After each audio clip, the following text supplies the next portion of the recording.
It's the best starting pitching staff in baseball. Took the Braves to the postseason 5 straight times. Its mission this year, a simple one. Keep the world title in Atlanta. After winning the National League East with ease, the Braves disposed of the Dodgers in the division series. Into left field. Andrew Jones. They're going back to the National League Championship Series. Let's go, boys. Come on. There, against the St. Louis Cardinals, they encountered their first bump in the road when they fell behind 3-1. A ball and 2 strikes on Grissom. Ball game. The month of September showed the Atlanta Braves had feet of clay. That clay now may be starting to crack. You know, it's shocking. You know, I'm stunned. You know, I can't believe what just happened. But the fact of the matter is, we got to put this behind us in a hurry. It's going to be difficult to do that, but you know, we're gonna see what this ball club is made of.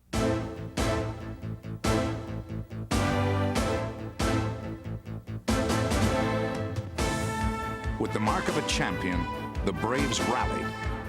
Grissom and Lemke come home, and in the first inning on a single and 2 doubles, the Braves take a 2-0 lead, and it's 5-0 Atlanta here in the first inning. Line drive, base hit, that makes it 7-0 here in the second. Behind John Smoltz and a championship series record 22 hits, the Braves cruised. When the teams returned to Atlanta, Greg Maddux stepped up, as did the Braves defense. Into center field, falling in a hurry. Grissom, the dive and the catch. Maddux gets any help, watch out. In Game 7, Tom Glavine excelled on the mound and at bat. Into left field. Can't get it. That will empty the bases. 6-0 Atlanta. Glavine has faced the minimum through 5. Braves by 10. Hit a ton to left. 13-0 Atlanta. Here comes Atlanta, New York. Am I surprised that New Yorkers are excited about the World Series being here? No, I'm not surprised about anything. First of all, it takes a lot to surprise a New Yorker. The World Series being here is not a surprise. You want to surprise me? Go finish fixing the Queensboro Bridge. That'll surprise me. For the first time in 15 years, the Yankees were back in the World Series. Of course the World Series belongs back in New York. They've had a great year, and they really deserve to be where they are. A no-hitter for Dwight Gooden. Rivera makes the catch to end the game. Yankees win. Yankees win. It's tremendous excitement around here. I can feel the excitement. I couldn't be more excited. Excited right here. Right in the ticker. The Yankees won a lot of hearts in the summer of '96, with a likable cast that included rookie shortstop Derek Jeter and pitcher Andy Pettitte, who with 21 victories led the American League. The bullpen was baseball's best, just the way New Yorkers like it. New York has got an attitude, you know? In the division series against Texas, one man stole the show. Man, the MVP. Bernie Williams turns. This ball is pretty well hit. He's at the track. He's at the fence. And he makes a tremendous leaping catch. And the Yankees are moving on to the ALCS. Where the Yankees had fate and fans on their side. I just think it's been a long time coming, and there's just nothing like Yankee fans. I mean, you know, they're the best. Tarasco going back to the track, to the wall. And what happens here? He contends that a fan reaches up and touches it. But Richie Garcia says no. It's a home run. And here's a drive to left. It's mighty high. It's mighty far. And good night. A bouncer to deep short. Jeter, long throw. Diving is Cow. The World Series being here, it belongs here. And the Yankees win the pennant. And it's the first time that Joe Torre has been to the World Series.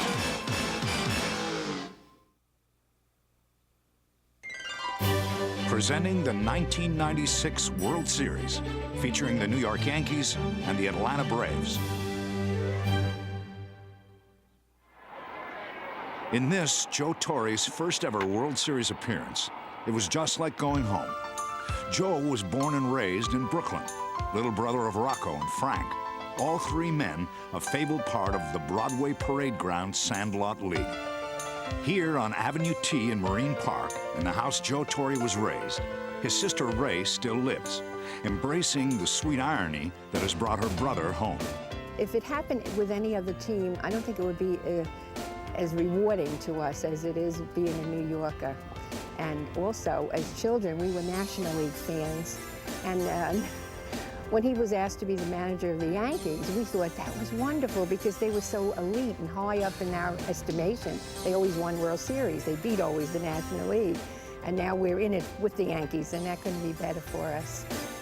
Torre's family roots extend to a Catholic grammar school in the neighboring borough of Queens, where Joe's other sister, Sister Marguerite, imparts her students with the knowledge that I comes before E, and the Yankees certainly come before the Braves.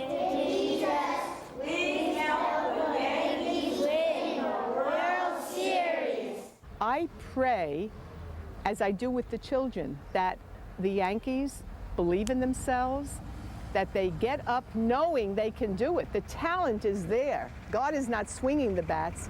To believe in yourself is, to me, is the greatest thing that we can do for the children at school that the Yankees can have. Because once you feel good about yourself, you know you can do it, you do it. But leaving nothing to chance, Sister Marguerite's students have also come up with a good luck charm for Torre and the Yankees. Our love to you, darling Joseph. We love you, God bless you, and go Yankees!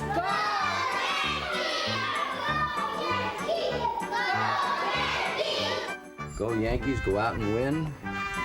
Love you, Yankees. Dear Joe Torre, I hope you win the World Series. This is all of what I have to say. Bye-bye. That's okay, too. In still another New York borough, known as the Bronx, a World Series game was about to be played, and it was the talk of the town. I haven't looked forward to a baseball series like this in 20 years. And how you feel? This is a great series. Well, we got the two teams, Mike. Thank God St. Louis, the Braves beat the Cardinals. This will be a great 8 days. Yankee progress, scorecard. 5-2, that's the score. Yankees.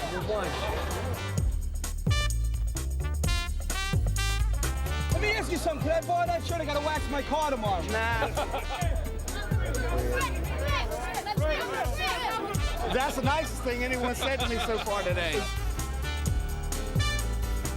Bullpen? Our bullpen's the best in Major League. 2-1. What are you gonna get? Ready? It is hard. It is far. It is hard. See ya. It is hard. It was the first World Series game at Yankee Stadium since 1981, and the Yankees' first 20-game winner since Ron Guidry had more than just a week's rest on his side. We blessed, Monsignor and I blessed Andy Pettit's arm. He's got to do wonderful things tonight. Ah, but he'd be facing Mr. Wonderful for the Atlanta Braves, John Smoltz, who led the National League with 24 wins. Smoltz is the proud owner of an 8-1 postseason record. But in the first inning of this game, a walk to Bernie Williams was followed by still another. Runner goes, ball 4. Back-to-back walks to the Yankees in the first. Well, I definitely had too much juice early. I mean, I was pretty fired up to start, and I got the first 2 guys out, and I was starting to feel comfortable, and then I started to overthink a little bit and overthrow, and created a little problem for myself, which I'm not real comfortable facing Cecil Fielder with runners on. There's always the potential for something big with Cecil Fielder, but his presence simply enhanced the challenge for Smoltz. Sometimes knowing what a guy's capable of doing, you tend to get a little excited facing a guy and you want to get him out, and 50 home runs just pops up in your mind. He's going Northern. He's going Northern. He's going Northern. He's going Northern. Into right. Jermaine dive back to get it off the end of the bat to end the inning. Smoltz had survived the moment, and the Yankee rally had been squelched.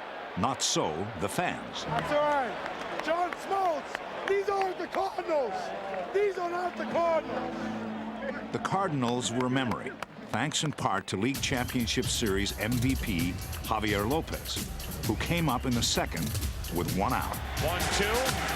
Had him reaching up the middle, base hit. And that's the way the postseason has gone for Javi Lopez. With Lopez on first, Pettit got rookie right fielder Jermaine Dye on a fly ball for out number 2. Manager Bobby Cox had benched Ryan Klesko this game in favor of Curaçao native Andrew Jones, who began the season with the Class A Durham Bulls. Now, his first World Series at bat. Long drive into left field. At the track, at the wall, it is gone. Andrew Jones, his second postseason home run, and it's 2-0 Braves in the second. I just run the base and I'm happy to hit a home run in the World Series and happy to put the team in the lead. At 19 years, 5 months, and 27 days, Jones had eclipsed Mickey Mantle as the youngest man ever to hit a World Series home run. 1 inning later, the Braves threatened once again. Come on, Andy! Settle down! With nobody out, both Jeff Blauser and Marquise Grissom singled, and Mark Lemke advanced them to second and third. With first base open, the Yankees pitched to Chipper Jones, who in just his second season already had seen his share of World Series happy days. This guy's kind of from the old school. He wears his socks like the old timers. This guy, Chipper Jones. He does, yeah. Kind of prides himself on being an old-fashioned ball player. To the left side and through. In to score is Blauser. Here comes Grissom. The throw by Strawberry, not good. And it's 4-0 Atlanta here in the third. Unfortunately for the fans, the carnage continued. Oh, man.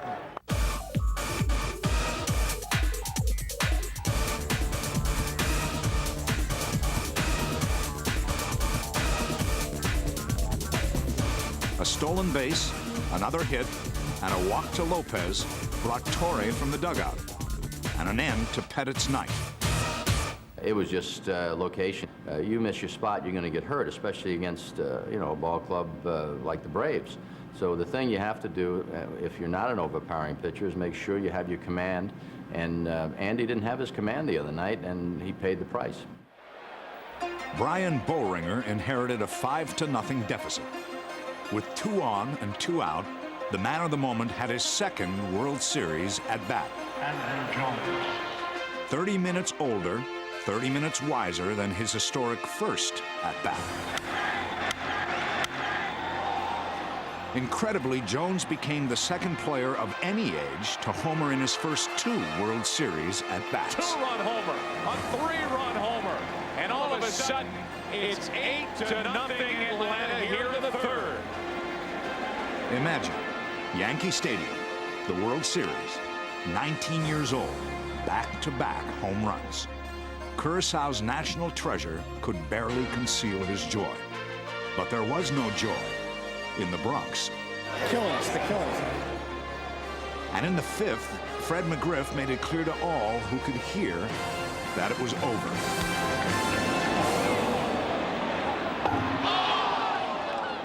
Three more runs in the 6th gave the Braves 12 for the night, 44 in their last 4 games. And by giving up just 1 run, Smoltz raised his postseason record to 9-1. It was the worst loss by a Yankee team in 34 World Series, 188 games. It was a night when everything that could go wrong did go wrong. A night you chalk up to the baseball demons and try desperately to forget.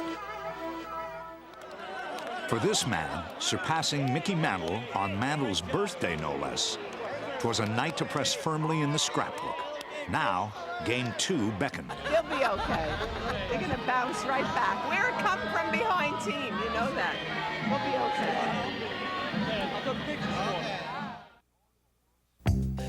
Well, When you're going to a World Series game in the Bronx, there's only one place to meet. Under the bat. This is where we meet, under the bat. Everybody meets at the bat. So all I got to do is yell out, Anthony, Anthony, because, you know, that's his name.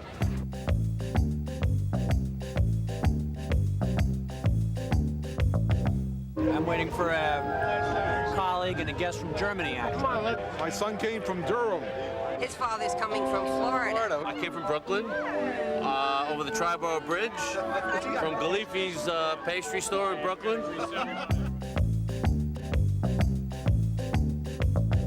I should have had him FedEx the tickets. Hey, here he is. What are you doing? What timing? How you doing? What's going on? How long you been here? About a half hour. I've been sitting on the other side since 5. Hey! It was traffic, right? Let's go. Okay, We're let's ready go. now. Let's go Yankees. Go Yankees. For Yankee fans, the prospect of facing Game 2 starter Greg Maddux was not one they relished. With 4 straight Cy Young awards to his credit, Maddux had just completed his 9th straight season with 15 or more victories. His opponent's resume wasn't quite as impressive, though Jimmy Key was 2-0 in World Series play. But here he quickly ran into trouble. Come on, Jimmy, let's go. Let's get him out. And he hits one down the line and left. It's a fair ball and extra bases. It ends up bouncing into the seats, interfered with, so a double with 1 out for Lemke here in the first inning. Come on, McGriff. Get in the batter's box. Fred McGriff and Jimmy Key were teammates in Toronto for more than 4 seasons. He knows me, I know him. I know he's a quality pitcher. I've seen him face other guys before. I know from watching him on TV how he works the ball in and out, and he's a great pitcher. But a pitcher is only as good as the corners he keeps. And early on, some key calls weren't going Jimmy's way. Can't catch the corner. It's 3-1. That was right in there, up. If Jimmy Key doesn't get pitches like that for strikes, it's going to be a long night for the Yankees. The umpire was a national umpire, and he's not used to me. He's trying to learn what I do and how my ball moves and stuff. And in that specific instance, you know, it was a crucial pitch in that inning, and I didn't get it. Like the umpire said, it was a ball. So the count goes to 3-1, and now I'm telling myself, try to get a good pitch to hit. And Jimmy Key threw me a pitch that was up. That's into left center field. Slicing to range, but it falls in front. Lemke scores, and it's 1-0 Atlanta here in the first. The frustration quotient grew as the game wore on. With McGriff driving in 3 runs, the Braves eschewed the long ball and instead knit and picked their way to a 4-0 lead. They've gone from big ball to little ball in 24 hours. On the other side, and to no one's surprise, Maddux was masterful, consistently drilling the first pitch for a strike. He gets a great deal of satisfaction out of outfoxing somebody. He's got a lot of killer instinct in him, and he just quietly goes about sticking it to you. That's precisely what he does. Baffles hitters and infuriates fans. You look up, you're 0 for 3, you're 0 for 4, you got 3 ground balls to the shortstop, and you say, you know, how did it happen? He can chew you up and spit you out. Let it say nothing. Come on, everybody. Come on, let's wipe the smile off.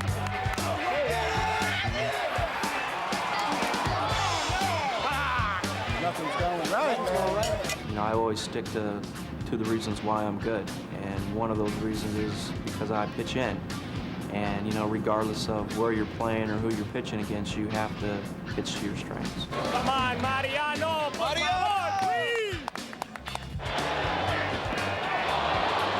Oh, lame, very lame. Enjoying the show was Greg's father, Dave, Thank you, man. Get the first pass. who watched his Gold Glove-winning son induce 5 batters to hit the ball back to the mound. How many is that? About 9 of them right back to him? Oh, God. My movement was pretty decent, and, you know, instead of getting hit hard, I got some nice ground balls. 2 on, nobody out for Wade Ball. Double play ball. Lemke flips out over to first. Got them both. He was frustrating a lot of guys because they were thinking away he was coming in. It was like he was reading their mind. It just doesn't seem fair that that Maddox, you know, has that kind of intuitive approach to pitching. Sometimes I think, where's this guy get all this talent? But I guess he's just born with it. Maddox recorded just 2 outs in the air the whole game. And of his 82 pitches, he threw 62 strikes, including 23 of the last 26. Trailing 4-0, and with Mark Wohlers on the mound, the Yankees were down to their last straw. You can put the hay in the barn, honey. This game is over. On the verge of their first World Series shutout since 1963. Runner at second, 2 out, 4-0 Braves, 9th inning. And the 1-2 to O'Neill. Game over. Got him with a splitter, and Wohlers strikes out the side in the 9th inning. And the Braves wrap up Game 2 after a 12-1 win last night. Game number 2 belongs to Atlanta behind Maddox, 4-0. So the series moved back to the land of cotton, where thoughts of a long series had long since been forgotten.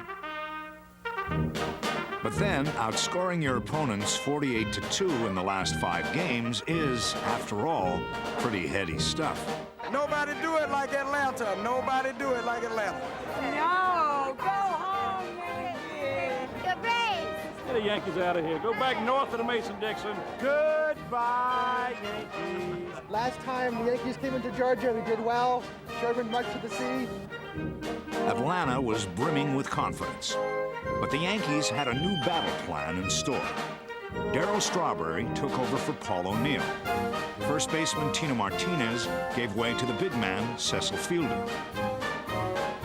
And at third base, Wade Boggs was benched in favor of Charlie Hayes, as the Yankees pulled out all the stops to avoid the portent of a sweep. There was another starter in the lineup who at one time no one expected to see. On May 10th, David Cone had surgery to remove an aneurysm in his right shoulder. His stunning recovery now put him in the World Series. I'd be lying if I said that wasn't a fantasy in the back of my mind. And realistically, all I wanted to do was come back and contribute some way, somehow to this team that was going so well when I was out. But in the back of my mind, you always think, maybe I could be the guy. Maybe I could, be a guy that could be a turning point in a World Series or get a World Series start and have a big night. And without a doubt, that was in the back of my mind. He'd be facing Tom Glavine, who won the clinching Game 6 in the 1995 World Series by shutting down Cleveland 1-0, earning the series MVP. This would be Glavine's 7th World Series game. Yet from the start, he was just a little shaky. 1 out, no score. Here is Bernie Williams, 0 for 7 in the World Series. It was the first time that I faced Glavine. He completely surprised me. I knew that he was going to throw away and he was going to try to throw his changeup for the most part, but he came with 2 fastballs in, and the second one was with 2 strikes. It was too close to take. Up the middle of base hits. Raines comes in to score, and the Yankees score first here in Game 3. It was very important because of the fact that we haven't been scoring too many runs in the first 2 games of the series, and I think it was very important to, let them know that we were still alive and that we weren't intimidated. But Cone also had a rough beginning. His first inning began with a leadoff single by Marquise Grissom. Back in Game 2, Atlanta used the sacrifice bunt to perfection. But here, manager Bobby Cox chose to let Mark Lemke, the man they call Little October, swing away. Runner not going to Fielder. Out at second, got them both. Nicely turned, 3-6-3. Well, that was huge. That was probably the play that got me over the hump a little bit. I know we scored early in the top of the first, which helped a lot, and then Lemke hit the ball pretty hard. If that ball gets down the line, it might be a double, second, third, nobody out, and Cecil makes a great pickup on it. Cecil's got great hands at first. If he gets to it, he'll catch it, and turned it quick, and that really kind of settled me down and got me over the hump. It also seemed to relax the Yanks. For once, they held the lead. They also had a rally in the top of the 4th, thanks to an error, a walk, and a deep fly ball. Come on, Tommy! It's first and third, 1 out for Darryl Strawberry. Left side base hit. In to score is Williams, and it's 2-0 Yankees here in the fourth. Here we go. Cohn's father, Ed, and his brother, Chris, knew how much David would like to help his cause. Hey, he loves this stuff, you know it? He got his chance with 2 out. All right, Cody.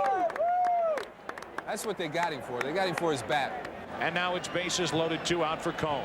They're this close to breaking loose here, scoring a bunch of runs. This close. To the left side, great play by Chipper Jones. That saved 2. The Atlanta defense held the Yankees' lead to 2-0.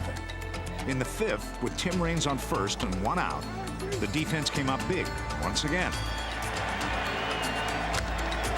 Into right, well hit.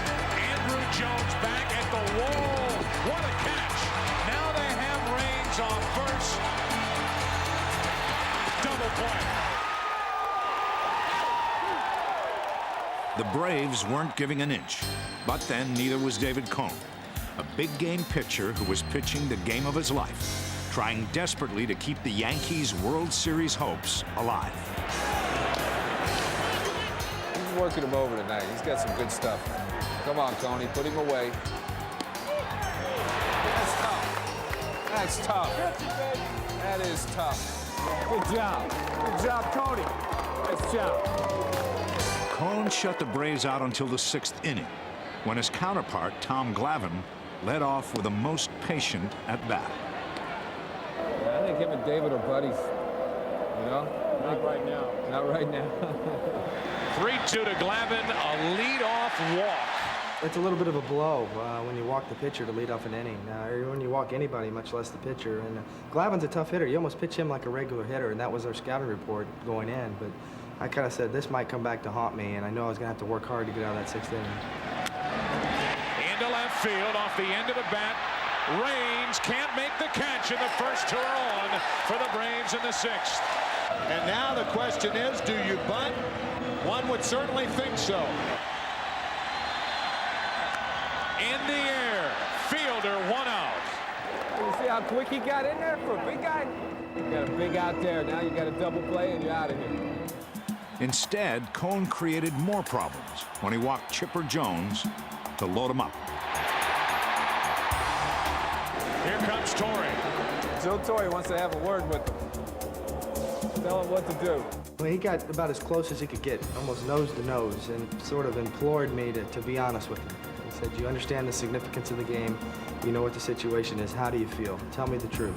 He never hesitated. You know, if there was a little hesitation, I probably would have read something into that. And I told him I felt all right. You know, I got us in this jam. I'll get us out. And then once he said, you know, I get this guy. I'll get out of this. And you know, to me, David Cohn, if you have 70-75% of David Cohn, it may be better than 100% of somebody else because he's been down that road before. McGriff popped up to short center field, and the runners had to hold. That'll work. Now we got 2. But now Cohn faced Klesko, who could clear the bases with 1 swing. Come on, Coney. We worked him over pretty good last time. True, but this time, Cohn fell behind. 3-1.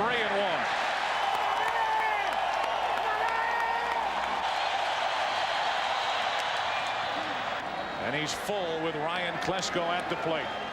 2 outs, boy. This is it right here. This is all the tension coming out of this one. David Cohn cannot believe that was called ball 4. Klesko's walk cut the lead to 2-1. But the Yankees maintained that narrow margin when Cohn got Lopez to pop up.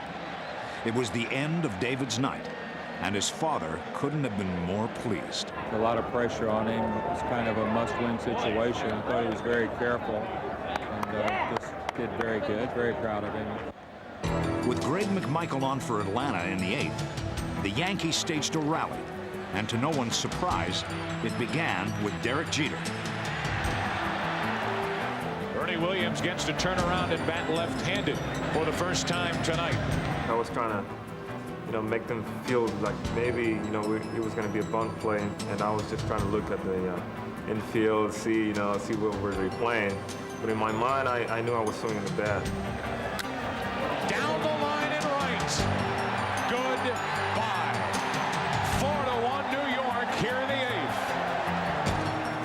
thinking, you know, this is great. You know, this is great. We got our chance, and we were able to take advantage of it, and it was just a great feeling. You know, it's very difficult, you know, to play in a place that you haven't played before, and especially with this crowd, but it's just very gratifying to be successful. The Yankees added still another run in the top of the 8th. But in the bottom half, the unfathomable took place. Mariano Rivera actually ran into trouble. In what was his second inning of work, Rivera surrendered a leadoff triple to Marquise Grissom. Next, the perennially pesky Mark Lemke. To the right side and through. And to score Grissom. And it's a 5-2 Yankee lead. After striking out Chipper Jones, Rivera departed in favor of the man from down under, Australian Graham Lloyd, who felt calmer in this, his second straight game. You've got heaps of adrenaline flowing through you. It's just amazing the feeling you do have when you're coming into a World Series game. And the first night I got up, I was thinking about Australia. I was thinking about the folks back home, wonder how many people are watching. But last night I was just straight in there and thinking about where I'm going to pitch McGriff and Klesko. Into center field for Bernie Williams. 2 out. Now Lloyd. What a great job by Graham Lloyd. Rally caps notwithstanding, both McGriff and Klesko had been set down under. Another remarkable job by the New York bullpen. Now leading 5-2, the Yankees turn to John Wetland, with hopes of giving Torrey the first World Series win of his 32-year career. Yankees trying to wrap up game 3. They lead 5-2, 9th inning, 1 on, 2 out. To the right side, Soho. Game 3 belongs to New York. The Yankees had made a dent, a remarkable, inspiring World Series victory for David Cone, the first of his career. From a cold operating table in May to the warmth of Atlanta, it was a medical miracle that brought Cone to this game, a miracle he now shared with those he loves the most. Let's go, bro. Let's go. My parents were the first ones I saw when I woke up after having the operation for the aneurysm, and to come this far and to see the look on their faces after that game. And you know, my dad's sort of a straight-up guy, you know, handshake, you know, pat on the back, and kind of got him over there and gave him a big hug, you know, and it's kind of rare in our family, and not a lot of emotion showed like that, but there was definitely an outpouring of emotion that night. Meanwhile, the emotions of Yankee fans had undergone a renaissance. From utter despair, the voices back home now offered a glimmer of hope. To me, the Yankees are where they should be. I give them a lot of credit last night. That was a nice job. They could have easily gotten swept, but they outplayed the Braves. Simple as that. I give them a lot of credit. Now, all of a sudden, it's a fight. No, I don't have to hear anything more from you or any Brave fan around the country about how this is embarrassing. They're not on the same level. I don't have to hear about that anymore. Now get down and play baseball. The Braves called on Denny Nagel in Game 4, while the Yankees countered with the beleaguered Kenny Rogers, who had struggled in the past few weeks. After a 1-2-3 first inning, Torrey's number 4 starter became his number 1 concern, as the Braves came to bat in the second. 3 balls and a strike on McGriff. Hit into center. Track, wall, 1-0 Atlanta.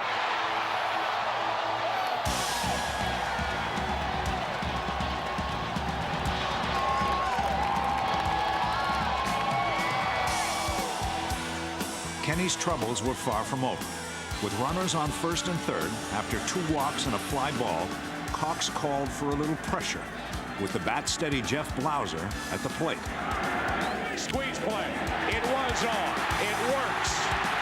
Nobody covers first, and it's 2-0 Atlanta. Nagel moved the runners to second and third, and with the chance to give Atlanta a 4-run lead, Marquise Grissom.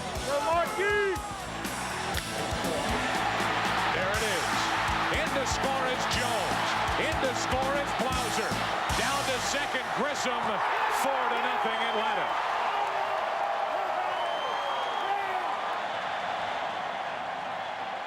Yankee fans watched their deficit grow to 5, and by the third inning, Rogers' day was done. Meanwhile, Nagel continued to cruise.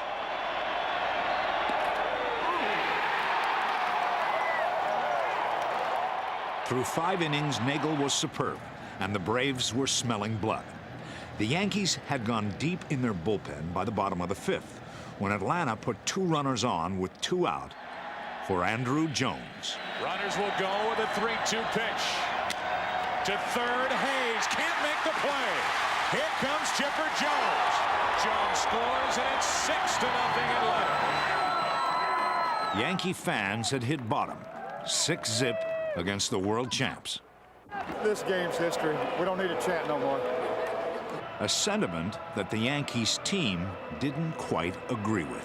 Well, we've pretty much been coming back all year. I mean, we've had plenty of come from behind wins in the playoffs, but anytime you play against a team like the Braves, you'd like to come out, and try to get a lead. But we were down 6 runs, and I still felt that we had a chance to win if we, got to Nagel and got in their bullpen. I thought we might have a chance. Jeter's faith received a boost when he led off the 6th with a foul ball that had destiny written all over it. Right side, tough play, and nobody will get there. Right field umpire got in the way. I think he was more concerned with staying out of the way of Fred McGriff and Mark Lemke and didn't realize that Jermaine Dye was coming in right behind him. Well, the reason it wasn't caught because the umpire froze like a statue out there, and, Dye makes that catch easy. I don't know. It's a 3-man conversion. You got a second baseman coming out, a first baseman, and obviously there's a right fielder playing somewhere, and it cost us an out. He catches the ball routinely, chin high, and I like to believe in my own mind that they don't score that inning. I had sort of a second life, so I just tried to get on any way possible, and actually we made a good pitch, and I just fought it off and blooped it in the right field. Jeter's brush with Providence did not sit too well with Cox. Following a walk to Bernie Williams, the Yankees had 2 men on, no one out, and a ray of hope with Cecil. We got to get a hit here, okay? Your big guy's up, 45. Now a 2-ball, 2-strike count, and Fielder has the advantage. Nagel has to come right at it with 2 on, nobody out. Into right field, base hit, it gets past Don. Here comes Jeter, he'll score. Headed to third is Bernie Williams. They bring him around. They miss the initial cutoff man. Williams is safe, and it's a 4-run game. Still no one out, and Cecil on second for Charlie Hayes. Now another into right center field to shoot the gap. In to score is Fielder. On at first is Hayes, and it's a 6-3 game. Terrell Wade relieved Nagel and walked Strawberry. On came Mike Bielecki with a fastball and a prayer. He has 2 on, nobody out. Bielecki gets him for the first out here in the 6th. Got it.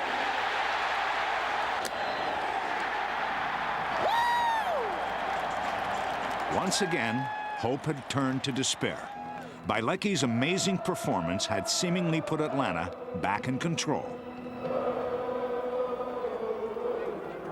With a 3-run lead, the Braves made an early call to Mark Wohlers in the 8th. But the Yankees were on a most auspicious roll. Charlie Hayes leads it off, a swinging bunt that will roll and stay fair. Unbelievable. A leadoff base hit, and Hayes is on to start the 8th inning. To the left side and through, a base hit for Strawberry. Wohlers has picked up 6 straight postseason saves. He's really going to have to work for this one. Now the confidence of Braves fans began to wane. Double play ball, maybe. Belliard kicks it. They get only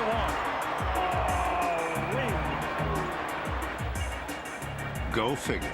Shortstop Rafael Belliard had come in for defensive purposes, but was handcuffed by what appeared to be a certain double play ball. And it's first and third, 1 out.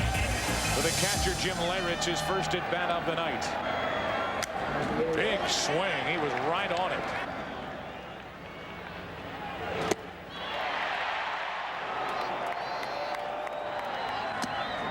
And now 2-1 on Leyritz. I think Wohlers is going to the breaking ball too much. If you get beat, you want to get beat on your best pitch, not your 3rd best pitch. This situation right here, this is a game situation. It's almost like Bobby Cox is shaking his head. I believe that no matter what you call, if it's in the right location, he's going to get the hitter out. So even though he's a fastball pitcher, Mark gets a tremendous amount of strikeouts on a split finger and a slider. Another good swing, 2-2. And up to 99 miles per hour from Wohlers. Oh, with the fans on their feet now. A little extra adrenaline, see if he can crack that 100 mark. And a 2-2 pitch coming to Leyritz. Went back to the slider on the 2-2 pitch. I'm a dead fastball hitter. And when in doubt, don't throw me a fastball. Whether it's 100, whether it's 98 or anything like that. I think, like I said, if he makes his pitch there, if he makes a good slider right there, he probably gets me.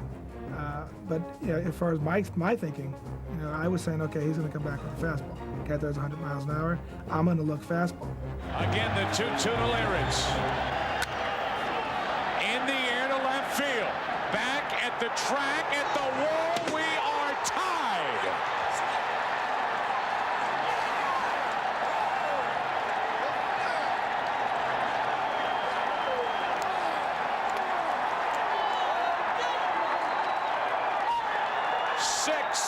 Here in the 8th. And it was a slider in the eyes of Leyritz.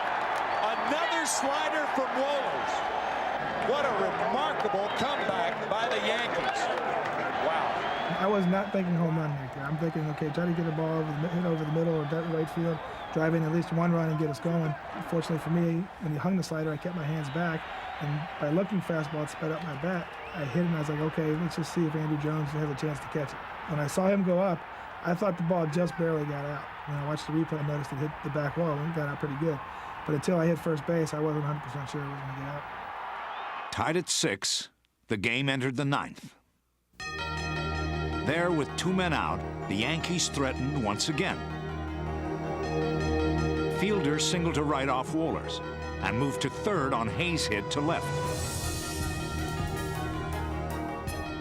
2 men on, 2 men out, and Darrell caught a break. To the left side, trouble. That's a base hit, and that'll load the bases here in the 9th inning. Go, Wallace! Pull yourself together, man! So now, with the bases loaded, Mariano Duncan gave Braves fans a moment, well, to die for.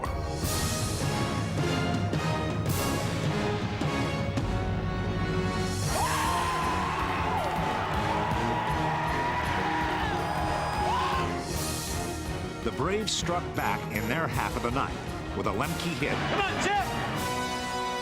And a one-out walk to Chipper Jones. Rivera had tired, and with runners on first and second, he gave way to the resurgent Graham Lloyd, who in the game prior, with a runner on base, had handled Fred McGriff. I come in there thinking, well, I've pitched him away and I've had pretty good success the last couple of nights. I'm going to mix up my pitches, but I'll stay away from him.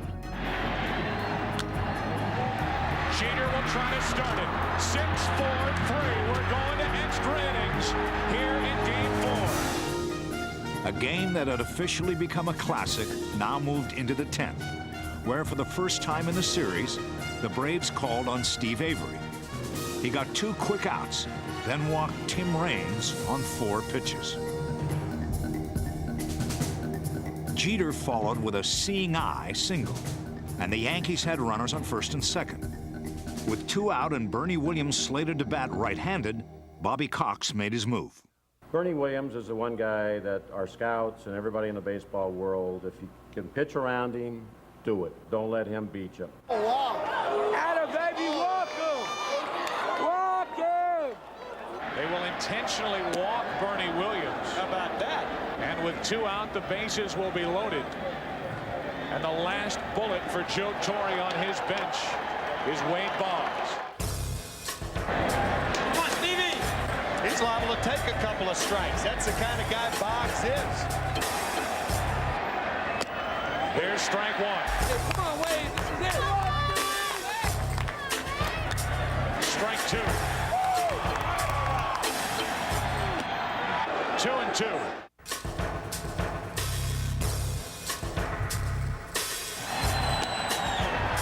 Full count, and the runners will go.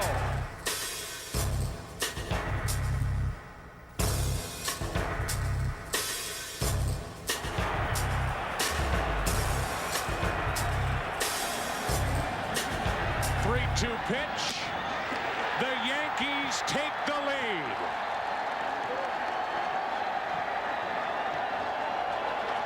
Incredibly, the Yankees had come back from 6 runs down to take a 7-6 lead. They extended it to 8-6 when Klesko lost Charlie Hayes' soft flare to first in the lights.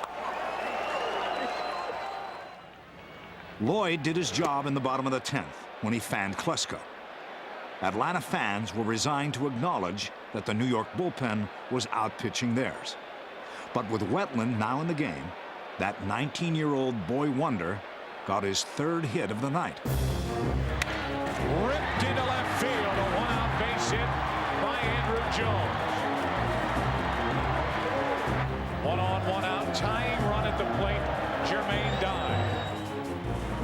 Runner goes and Dye hits it into deep left field, got under it, Raines is there, 2 out. Now the Yankees play behind the runner with a left-handed batter, Terry Pendleton at the plate. Jones will walk down to second. Pendleton shoots it to deep left. Raines is there, falling as he catches it. And in 10 innings, the Yankees hang on and win 8-6. And this series is tied at 2 games apiece. In 4 hours and 17 minutes, the longest World Series game ever, the Yankees became just the 3rd team in the history of baseball ever to win a postseason game in which it trailed by 6 runs. Tremendous comeback. Guys never gave up. Everyone contributed. Jimmy Leyritz gets a huge 3-run homer off a great stopper, Mark Wohlers. Great game. Tonight's ball game, everything that happened after the 8th inning shouldn't have happened. Tonight's ball game is, should be put on my shoulders. I lost it. I blew it. I got a job to do. I get paid a hell of a lot of money to go out there and shut them down when Bobby hands me the ball. And tonight I just didn't do it. But, you just forget about it as quickly as possible because you got to come right back out here tomorrow. Farewell, Fulton County Stadium. This is the last day that you'll see this stadium live in action.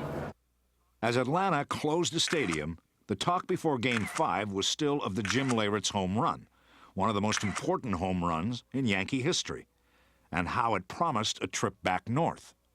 Oh,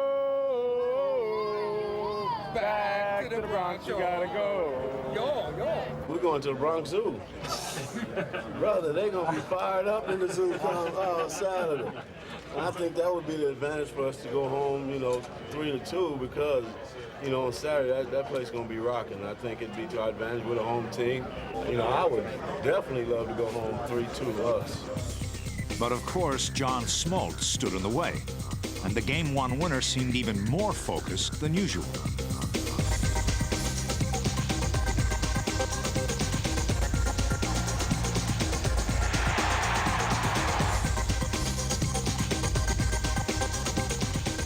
Through the first 3 innings, Smoltz struck out 6. It was safe to say that in Atlanta, confidence was high. They ain't no big smoke. But matching him pitch for pitch, Andy Pettitte, so ineffective in Game 1 when he gave up 7 runs, he took a different approach in this game, one that would prove to be far and away better. I hadn't pitched like that the entire year. This year I'd pitched inside fastballs, cutters inside, and that was pretty much it. I had success all year with it, so I stayed with it. And then all of a sudden, I go out there in Game 5, I got a good fastball away, and that's all we threw. I mean, we probably threw 70 fastballs away out of the 100 pitches I threw. So it was just real weird to go out there and be able to throw a completely different game than I've pitched all year. I'm glad these fans got a chance to see the American League Cy Young winning. Neither team budged an inch until the 4th inning, when the Yankees got a break from a place they'd least expected. Hayes hitting .250 in the World Series. That's well hit into right center field. Grissom back to get it. Drops it. Hayes will end up at second base as the ball falls in right center. I think Jermaine Dye shielded Marquise Grissom. And I don't think Grissom had a full view of the ball. Grissom's error put Bernie Williams in a sacrificial state of mind. And with just 1 out, the Yankees had a runner on third, the first man to reach third for either team. Very good, very good. Smoltz needs a strikeout here. Only one out. I told you you're going to score a run. Let's go, Yankees! Runner at third, one out, no score, fourth inning. This has got to be a patient at bat for Cecil Fielder. Remember, he is vulnerable to the high fastball. Fielder down the left field line. It's fair. Up against the wall. In to score is Hayes. Down to second is Fielder. He's in with a double. And the Yankees take a 1-0 fourth inning lead. We got one. Go down. 2-1 game.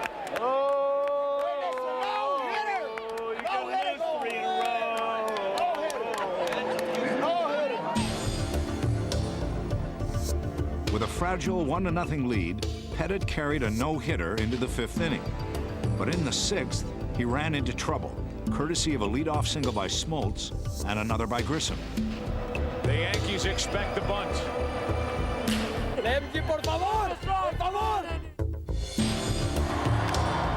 To Pettit. His throw to third. Out. Amazing for Andy Pettit, only 24 years old in his second World Series game. You talk about poise. Obviously, if I look like an idiot, probably if he's safe. And I just went for it. I really can't even tell you. I didn't think about anything. If I'd have thought about it, I'd probably have been safe.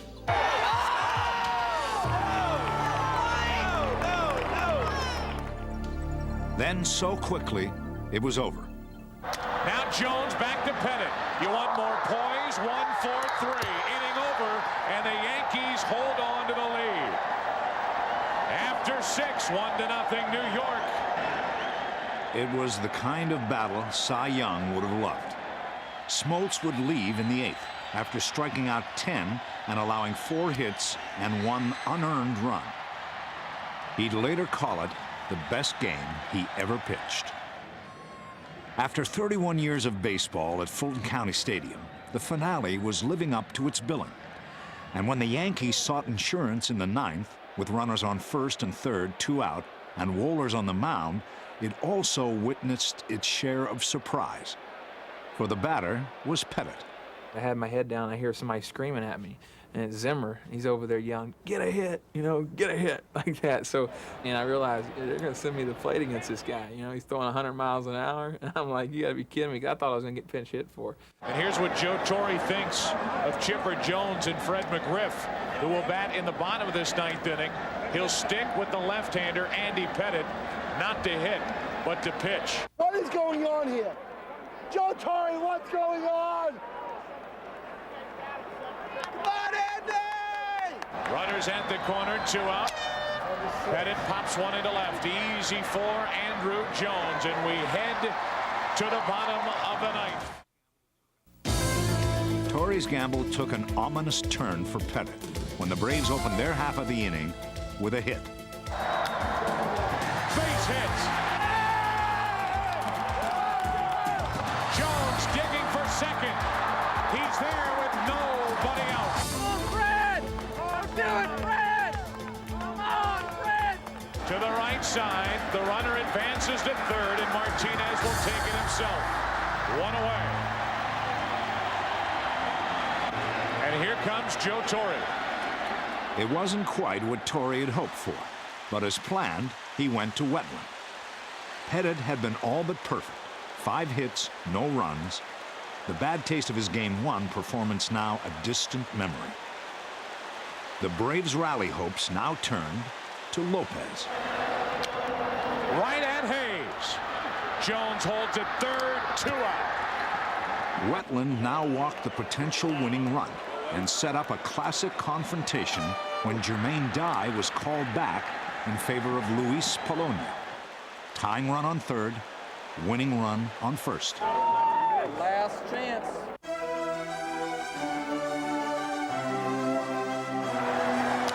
Strike 1.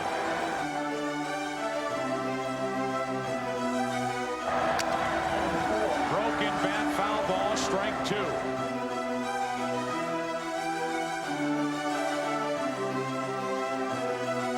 The 0-2. Polonia stays alive. 0-2.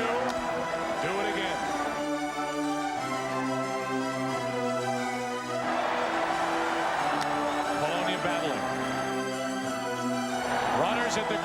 2 out. Still an 0-2 count on Polonia. What an at bat.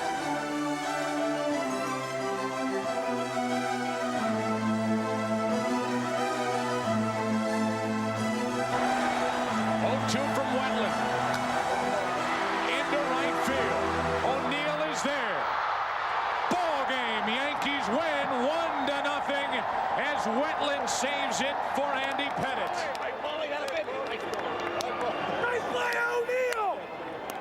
Who could have imagined that the Yankees, after losing the first 2 games of the series, would sweep the defending champions in their own backyard, beat them in their stadium's final game?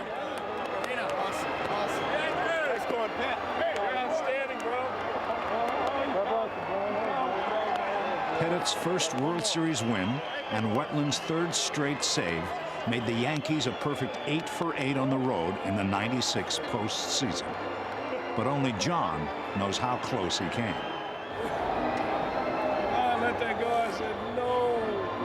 I didn't let it go. I just kind of cookied it in there, you know.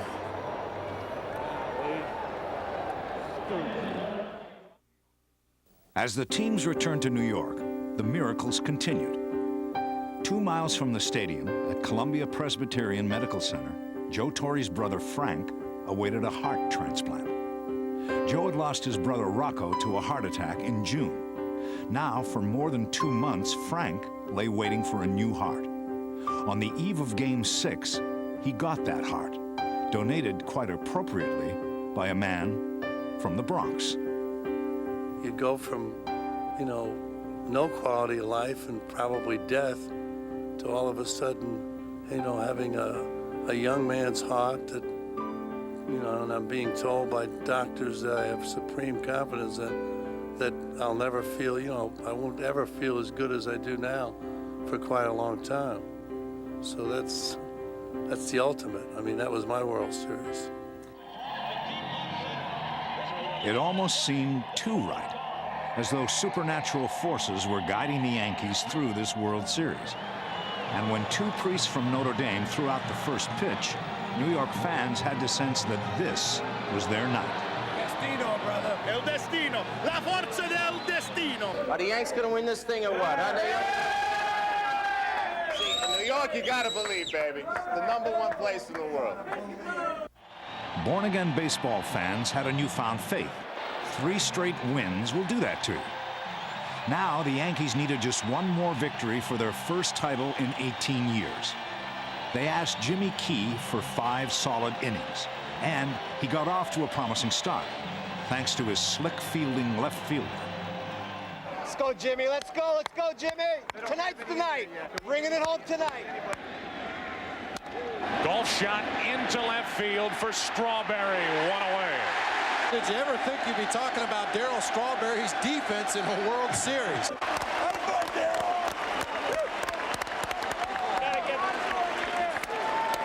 For the Braves, Greg Maddux, who baffled the Yankees in Game 2. His credentials were impeccable, but so what? So he won 4 Cy Youngs. He ain't that good. What he has is what the hitters refer to as late pop. And that's one of the key ingredients of getting guys out. After breezing through the first 2 innings, Maddux encountered a hobbling Paul O'Neill in the 3rd, who threw a little salt in that recipe. Down the right field line, curling into the corner. Extra bases for O'Neill. Bad hamstring and all. It's a leadoff double. Up to this point, it hadn't been the best of World Series for Mariano Duncan. But now, he faced his most important task. Come on, Mariano! Move along. Put some wood on it. On the ground, on the right side. Let's go. To the right side, Duncan does his job. 1 out. The Yankees now needed a fly ball, and Maddox's former catcher delivered. Into center field. That will put the Yankees on top. It's over the head of Grissom. O'Neill scores. Girardi is chugging for 3. It's an RBI triple, and the Yankees lead by 1.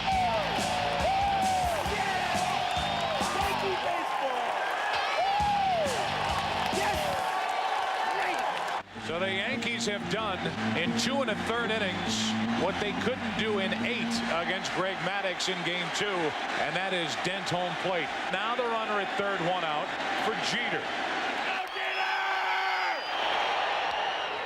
Base hit, 2-0 New York.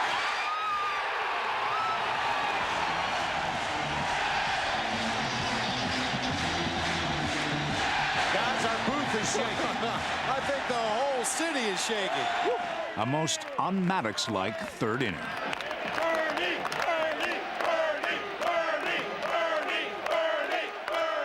After Jeter stole second, New York's new center field hero sought to ride the Yankee Clippers' coattails.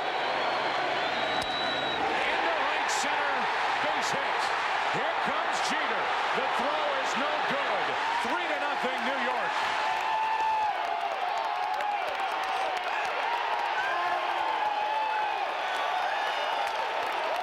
Though Williams died at second, the Braves' best pitcher had been outfoxed. Hey, Ted, how you liking it? In the top of the fourth, Key ran into some tough luck of his own when he walked Fred McGriff with 1 out.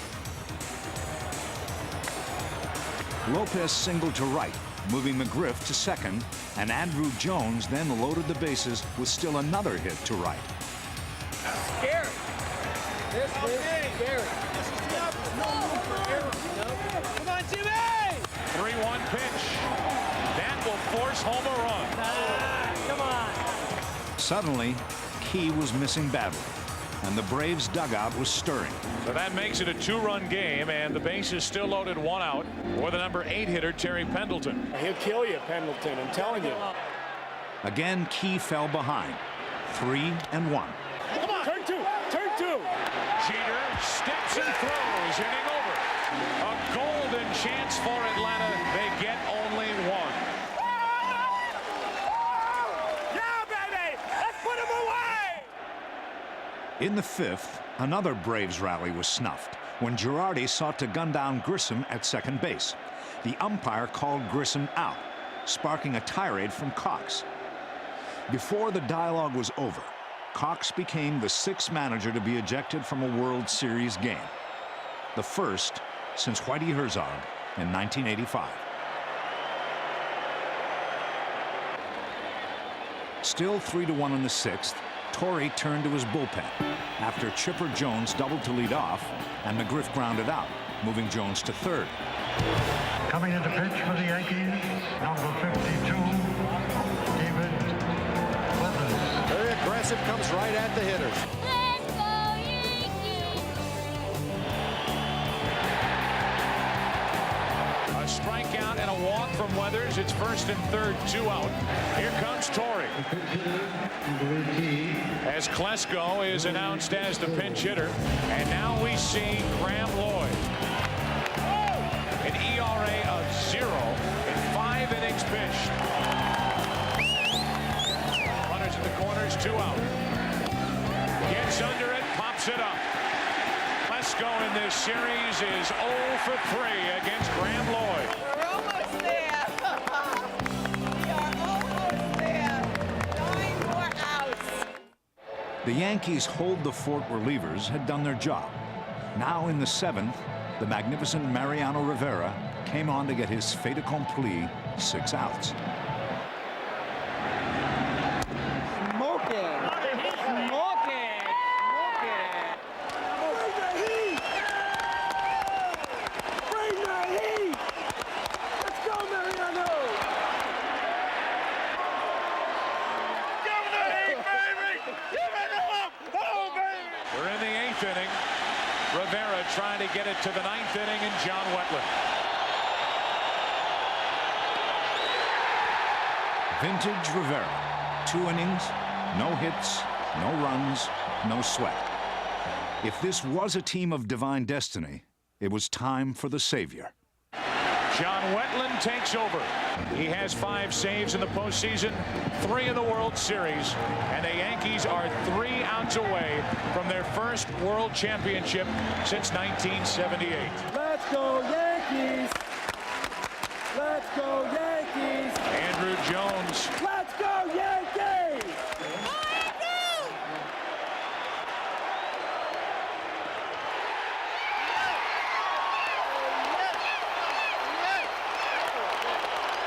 One out, and now Klesko.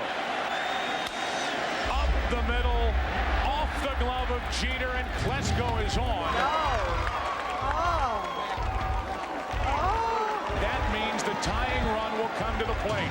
Guy gives you a run for your money. Oh, my poor brother. He'll have the heart next. 1 on, 1 out for Terry Pendleton. This a long way from over. John, put your heart out. John, you can rest all winter. Into right field, that's a hit. Klesko will stop. Now he'll head to third. Throw cut off, and it's first and third, 1 out. Ladies and gentlemen, batting for Bronson, number 17, Colombia.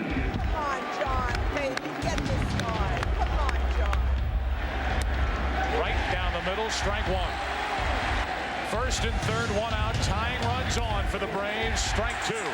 Bregman's pitching to the defense now. He'll continue to throw one fastball after another. 2 out.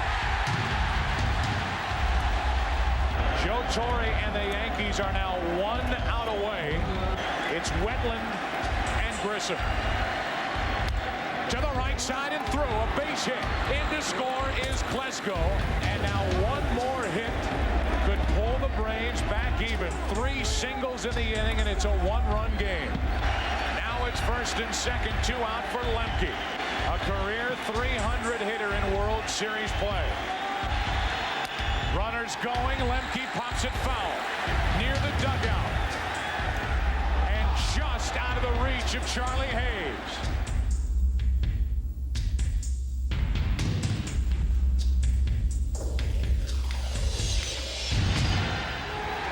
Another chance to the left side. Hayes waits. The Yankees are champions of baseball.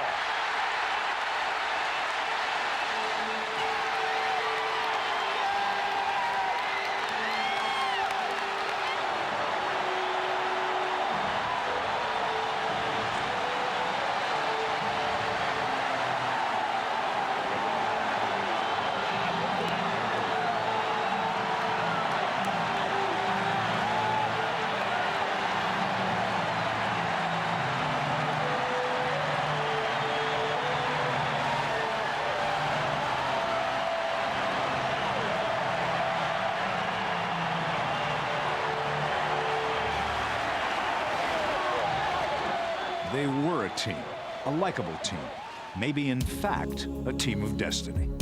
Each player and coach with his own tale to tell. They were out-hit, out-homered, and outscored, but because they were a team, they won. And when they took that spontaneous lap around the house that Ruth built, even the most hardened Yankee foe had to crack a little. Imagine 23 world championships. No team in any sport has more.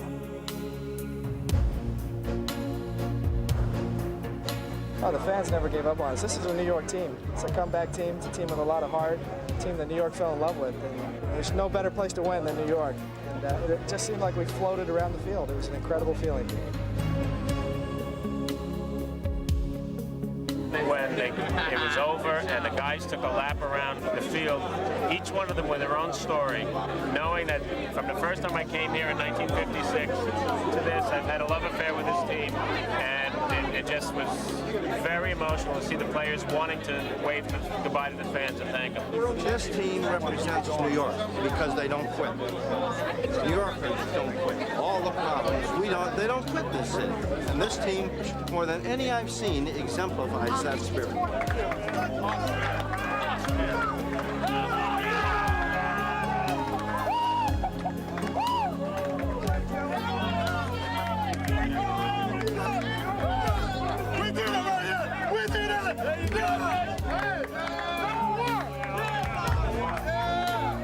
Well, what happened yesterday and what happened again today, I can't tell you. Nicky, baby! Hello, Nicky, baby! Am I going to see one of these pictures from someone? Got it. We play today! We win today! To to do it in New York is, they say it's no better, and we're experiencing that right now. This is awesome. Joe, I got a little cocktail for you, buddy. Well, I think it's very special for him. I mean, he had a long time getting this series, a lot of ball games, and again, you know, with his brother getting a new heart. And, I mean, he was just emotional high. So for him to close out the season this way, to be able to be world champions, I know he feels outstanding. I hope it lasts forever. I know it's so satisfying right now to be sitting here and exhausting. You're right, it does last forever. Reggie said it lasts forever, and you're right, because now you can talk about it. You know, I let the players celebrate on the other ones, but this one had to be for the fans right in the middle of the field, and it was so touching for me that, you know, they all, you know, were as warm as they were tonight. And so, on a late October morning, the world witnessed perhaps the greatest sports spectacle of all time. More than 3 million people lined the streets of New York to honor their Yankees, to celebrate this wonderful game of baseball. That's one of the best feelings in my life right now. Be in front of all the beautiful people. Look at that. That's what baseball is about, guys. This is incredible. I mean, words can't describe it. It's something you see on TV, and until you experience it, it's the greatest thing in the world. And this is incredible. These fans have been behind us all year, and you can't explain this right here. It's unbelievable. I mean, I can't describe this. People are crazy. I'm so caught up in this. I'm enjoying every second of this. You want to be a part of it. You always dream of being a part of it, and I'm here, and I can't believe it. And here in New York? No. No, I know that we have to go there and do it again. It's happened before. It will happen again. But in 1996, the Fall Classic truly lived up to its name.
I'm so proud to be a Yankee, but most of all, I'm so proud of you fans. Because you talk about the greatest spectacle in sports history, that ticker tape parade was the greatest sports spectacle ever in the history of sports. Thank you. I was wondering why it took so long for me to get to a World Series. 4,200 plus games, 30 plus years.